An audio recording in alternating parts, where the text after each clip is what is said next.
A man holding a Quran just before he burns it outside a mosque in Stockholm.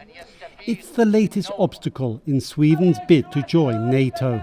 Turkey, a NATO member, is currently blocking the Swedish bid and has condemned the burning of the Muslim holy book in Sweden as despicable. Turkish President Recep Tayyip Erdogan had cited an earlier such incident in Stockholm in January in stating his opposition to Sweden's NATO bid. Erdogan's May election victory, on a platform of standing up to Turkey's Western allies, will, some analysts say, harden his negotiating stance with his NATO partners. We are likely to see more of the same. President Erdogan, perhaps even emboldened by the vote, having 5 years of no elections, then possibly ask, the price going up in terms of Turkey ratifying Sweden NATO membership.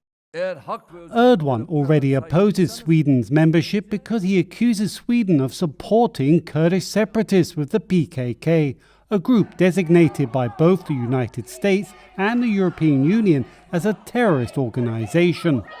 He wants Stockholm to ban public displays of support for the PKK and extradite its members to Turkey.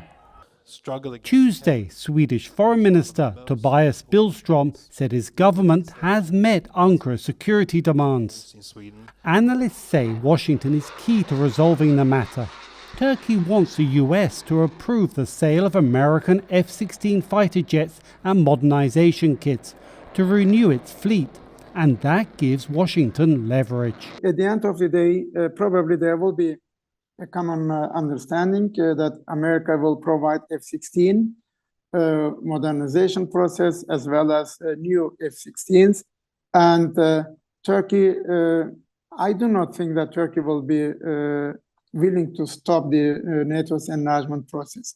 But at the moment, the more Swedish membership is postponed, the better for Russia. President Biden has recently voiced support for selling the fighter jets to Turkey, but there could be other obstacles.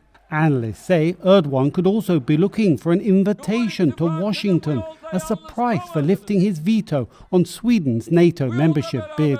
Erdogan has been in power for more than 20 years, and Biden is the only US president who has refused to meet him in an official capacity, either in the US capital or in the Turkish capital. So probably one of the priorities of Erdogan will be to put an end to this isolation or exclusion from Washington, D.C.